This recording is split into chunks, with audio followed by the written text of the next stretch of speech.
मुल्क में फी तोला सोना 500 रुपये के इजाफे से 4,43,562 रुपये का हो गया। 10 ग्राम सोने की कीमत 428 रुपये बढ़कर 3,80,282 रुपये हो गई।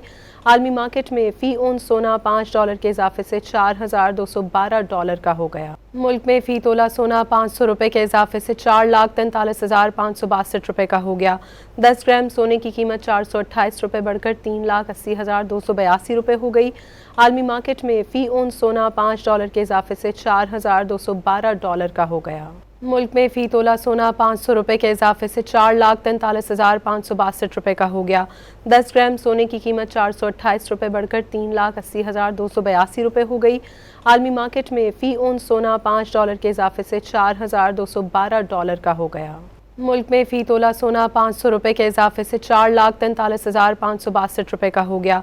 10 ग्राम सोने की कीमत 428 रुपये बढ़कर 3,80,282 रुपये हो गई। आलमी मार्केट में फी ओन सोना $5 के इजाफे से 4,212 डॉलर का हो गया।